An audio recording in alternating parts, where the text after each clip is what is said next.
Tignan nyo to si Heinz. Parang baliw. Meron pa ulit ng yuhulog.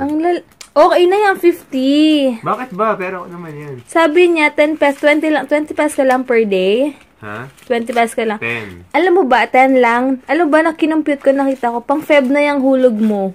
Ha? Oh, Advance ka na. Ako, meron akong 350, dagdagan ko na 50 pesos. Pang 2 weeks ko na. Ano bibiling ko dito? Bibili daw ko siya ng Garmin na watch. Pang run niya. Kasi accurate daw yun. Accurate, okay? Ayan. Tapos, ang dami mo pa dyan, ha? Sa sobrang kinuha mo kahapon, di ba? Sa wallet ko. 200. Ay, ito sa akin. Ito yung ipon ko for 2 weeks pala. Sa Alcansya mo na yan. Yung mga 5-5 na yan. Nalagay ko sa Alcansya yan, eh. Yan. So, ayan. Update. Kaya guys, di pa huli ang lahat. Pwede pa kayong mag-start. Tingnan nyo, 10 pesos na siya per day yun. Dami niya na nahuhulog. Nakakaano na ako? 1, 2, 300, 400, 470 ka na. Grabe ka ha. Sige, hindi ko ma-focus kasi nakahubad siya guys eh. Ito pa lang yung akin. Pero okay lang. Next week, kuhulog ko. 500 to, 470 eh. Ang OA mo, Jill. 500 na, para sarado na. Bakit ba? Hindi palitan mo sa wallet ko buong 500. Ba't kailangan ko ng barya? Oo, kailangan. Hindi. Gusto mo para buo na yung pera. Tapos dito, sabihin ko, nakalimutan ko tuloy. So, hindi pa nagsistart, pwede pa kayo mag-start, tumawal pa kayo. Next week, ang uhulog ko is 300 pesos. Ano ba ngayon? Week ng, next week, 30 pesos uhulog. Good morning! Happy Thursday, guys! And thank God, it's Thursday! Ayan. Punta muna kami ng laundryhan. Ibababa lang namin, ipapalaundry namin. And then, kakain kami sa Junsal na lang. Oh, gutom na ang baby. My baby boy is hungry. Bakit? Magalaw na siya. Ayan. Tapos, after nun, magpapacheck up. Yung folder mo pala, kukunin natin. Oh! Anong sabi ko sa'yo kanina? O, kagabi. Kunin ko na ngayon. Ano? House key. Ay, nako. Yung folder ko kasi hindi yung resulta nung ultrasound ko last time. And, ayoko na mag-react. Ayoko masira yung mood ko. Ayoko ma-bad trip ngayon. Kasi ilang beses ko sabi sa kanya nakalimutan. Kaya ganyan yung reaction niya. Anyway. Sorry.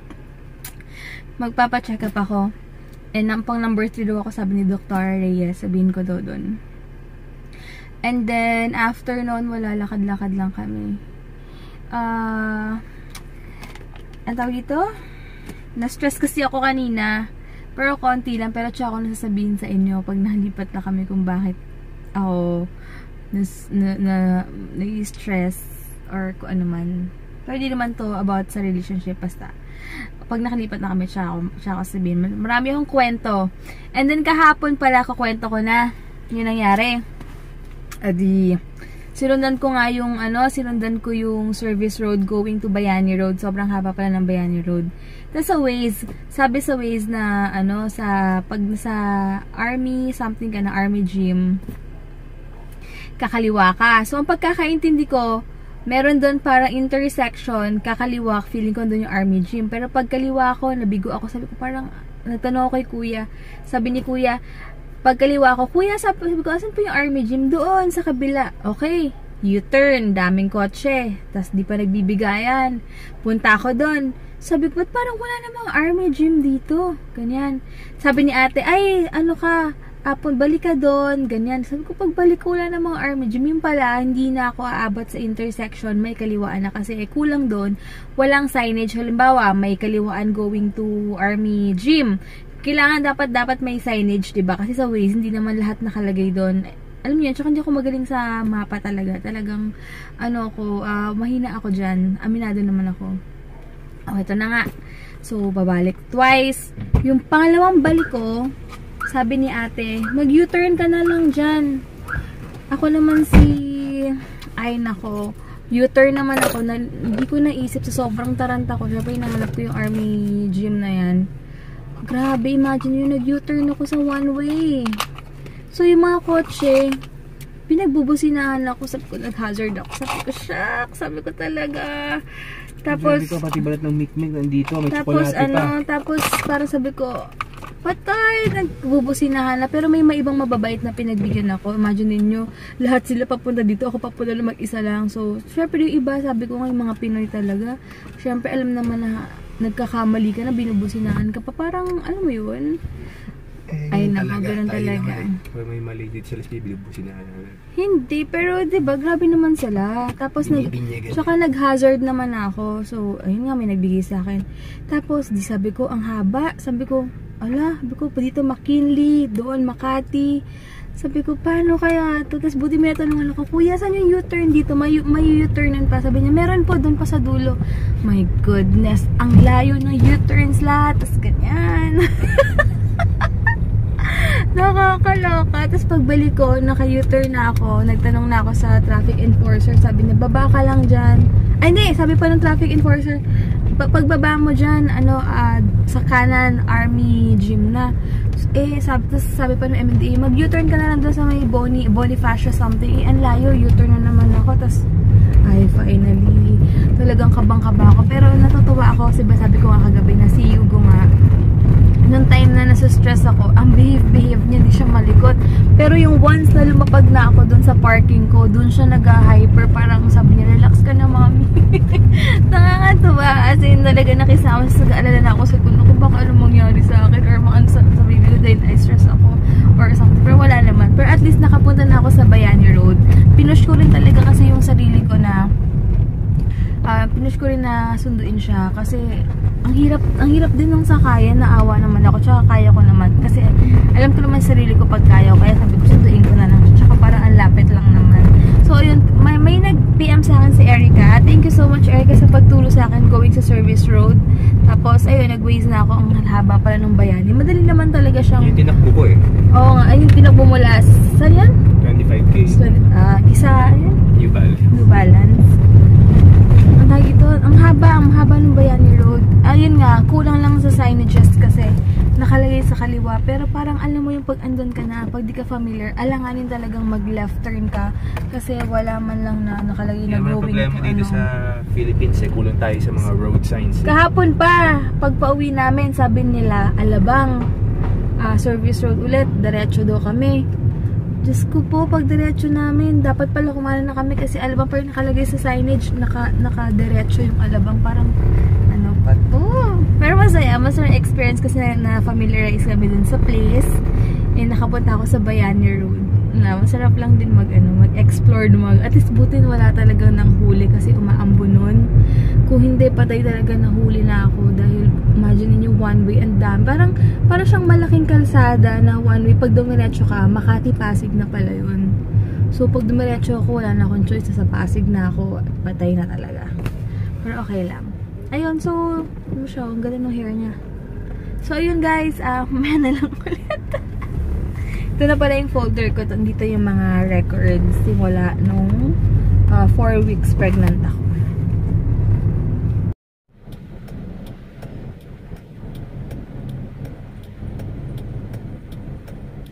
May naglilikot na baby dito. Kata niyo gumagalaw yung wallet ko. Si Hugo yun. Hey baby! Yung food namin, tapsilog. Gusto ko talaga with egg. Lahat na gusto ko, gusto ko may kasamang egg. Tignan niyo yung weather, oh. Gloomy weather. Sarap ng buko. May dumaan kasi mas malapit. Ito yung entrance ng Casa Medica. Ang comfy talaga ng shoes ko. 100 pesos lang, oh. Sa wallet. Kaming polo para sa photoshoot sa Jordan. Gusto niya kasi ito eh. Shut mo. Ngayon sa Forever 21. Tumitingin kami ng pang-outfit ni Hein sa photoshoot. Meron akong copy. Pinicturean mo? Oo. Ano? Tagal. Ang ganda nga eh, no?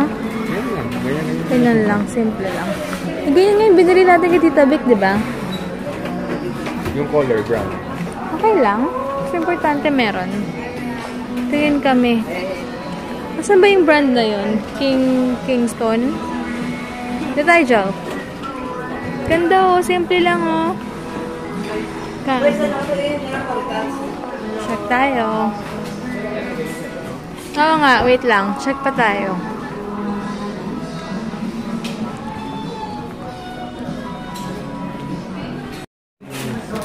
Yung design, cute din. Kaso mas maraming white yan, madumihin. Super lambot. 2.6 magkano, te? 2.6 260. na. Nakaset na. Ang ganda. Paano yung ano yan? Paano yung mat? Gold pala yung kama namin. 54 by 75. Dati siyang 3726. Sobrang Paano may isang lambot. labahan yan? Laundry? Kantay lang kami ng stocks. Ng bagong stock nito. Ganda siya. Bibili na lang kami na... Pero ba tayong center table? Wala pa, no? Parang wala. Ito ba? Ito pala yan. Yung nandun. Alam. CIC 111. So, ayan. May bagong stock na. Okay, thank you. Ano pala siya? Japan. Anong Akami? Akemi. Mahal ba yung Kingston? Mahal ba yun? Hindi sir, ano ibang quality din yan? Ayaw ko yung matigas eh. Ito gusto ko malamang. Gustuhan daw ni Heinz to kasi malambot. So, okay na yan. Mas mura yata Kingston eh, no? Mas mura sa Kingston. Mas mura, ibang quality po kasi sa Kingston. Ito medyo matig. Mas iba yun. Iba yung quality. Yun na lang? Japan yun eh. Sige, yun na lang. Sige, te. Philippines eh. Ito kasi gusto ni Heinz, mas comfy siya eh. Biling Wala siya ba mag... yung good night? Ayan, may pilo na good night. Saan, te? May sample dito. Yun yung tig ano eh. Tig 300. Yan. Di daw kayang bayaran yung gusto niyang masarap na tulog eh. Okay, fine. Gusto niya relax. Willing siyang magbayad para lang ma-relax yung sleep niya. Ako nga naman. Ang tulog ko. Sige, go na. Yan ang ayaw kong titipirin. Yung pagtulog. Yung higaan ko. Kumain ako parang kalabaw. Pinapalo ng among ganon. Oh, Tapos, pagtulog ko, titipirin pa. So, ayan na. Excited na. Excited pa. Yung gusto niya kasi terno daw sa kama. Ito yung kailangan ko mga test na kailangan. Kasi pag hindi ka pa ng bukod, lagi nang bibilis yung babang na yun. Hindi na kaya ng... Ayan, kailangan pala mag-fasting ako. 10 o'clock ba yung last na kain ko? Ayan. Meron pa. Surface fasting. Ano ba? Tako. Pero dugo pala gabi na yung focus. Yun yung dugo mo. What blood type are you? Type R. 1-4 pala lahat. Bukod, papilising mo, pagkatapos ng exam mo, mang inasal. Sarado pa mall. So, anong gagawin dito? Kain. Hindi mo mabibinig ka, di ba? Oo nga, teka nga. Na-stress ako sa'yo kanina. Alam mo, ako rin na-stress ako sa'yo.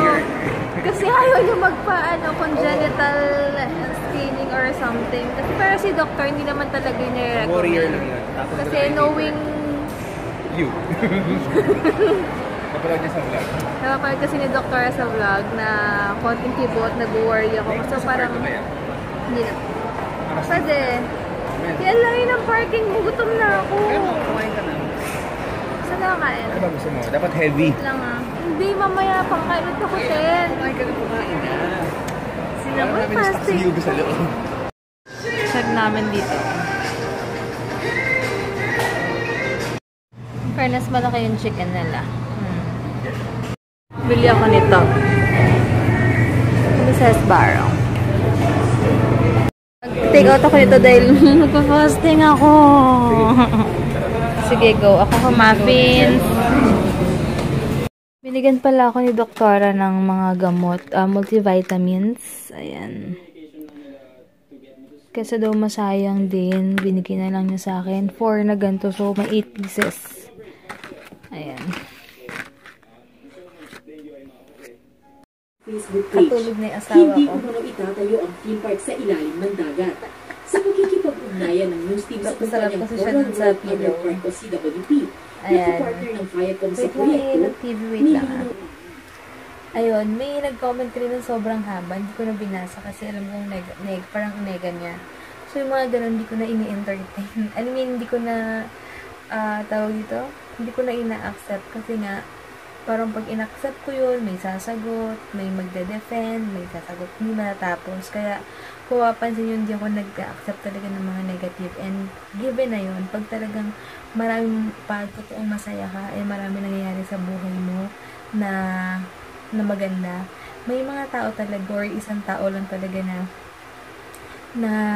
hindi masaya sa'yo or kasi dahil siguro hindi siya masaya sa buhay niya kaya gusto niya manghatak ng ibang tao. Kasi diba sabi ko nga na kung pag masaya ka sa buhay mo at talagang alam mo sa sarili mo kung ano meron ka or kung ano man, hindi ka manggadaw ng tao kasi alam mo yung feeling kapag meron ka, alam mo yung ganong feeling. Kaya naiintindihan ko yung mga ganyan.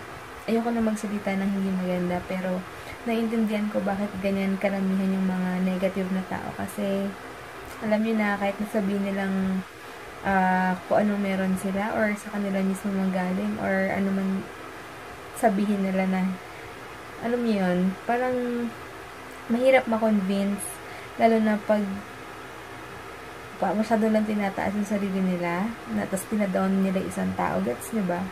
Ibig sabihin, parang nagtatago lang sila or something. Diba? Mga ganyan tao. Pero sa akin, hindi na ako masyadong na-apektuhan sa mga ganyan. Hindi ko na lang yung mga tao. Kasi, pag alam mo sa sarili mo na masaya ka, at wala kang tinatapakang ibang tao, wala kang naabalang ibang tao, hindi mo na paintindihan yung mga ganyan. Kasi masaya ka talaga. Alam niyo yun. Kaya, yun lang. Good vibes. Tsaka, ayoko na mag-entertain kasi wala rin tayo mapapala kung mag-entertain tayo ng mga ganong tao. Kailangan sa mga taong mahilig mamuna or mang-down ng ibang tao. Kailangan nila ng for sure, 100% kailangan nila attention. Pero, syempre, hindi natin entertainin yung mga ganong negative. Doon lang tayo mag-focus sa mga gagandang bagay lang and maging masaya lang tayo. Importante, totoo tayo sa sarili natin. Alam naman nila yan. Alam din ng mga viewers or alam din natin sa sarili natin kung totoo tayo sa pinagagawa natin or kung nag-enjoy lang tayo or something. Alam niyo yun. Kaya, yun lang para sa akin sa hisulog na. Kaya, pag alam ko may nabasa na ako na medyo sobrang haba ng comment, tapos umpisa pa lang negative na, wala, binubura ko na or binabla ko na kasi hindi siya makakatulong sa atin kasi mas kilala natin yung sarili natin, diba? And yun nga, like ko sinasabi, pag masaya ka, wala kang time magagaganyan. Tsaka kahit anong sabihin nyo sa isang tao, i-down nyo siya, laitin, or kung ano man, yun pa rin siya eh. I mean, kung may negative man talaga sa kanya, siya na mismo talaga makakatulong sa sarili niya dahil kahit sabihin mo yan ng kahit anong negative at hindi naman talaga siya ganun or wala siyang planong magbago or hindi mo lang feel yung trip niya, wala eh, kahit sabihin mo walang mangyayari, diba? Antayin mo na yung tao na ma-experience niya kung may mali man siyang ginagawa kasi what goes around comes around. Naniniwala ako sa mga ganyang kasabihan. Kaya yun lang. So, good night guys. Bukas na lang. Parang manghihina ako kasi kailangan ko mag-fasting. Bukas maaga pa ako. Magpa-blood test ako dahil nga kailangan fasting daw. So, by 10 PM, hindi na ako kakain. As in, kahit the water. Kawawa naman yung baby ko. Pero wala, tiis-tiis lang. Importante makapagpa-blood test ako, malaman yung kunik-anik ba. So, yun. Good night, guys. Bukas na lang. Thank you so much for watching and God bless. Good vibes.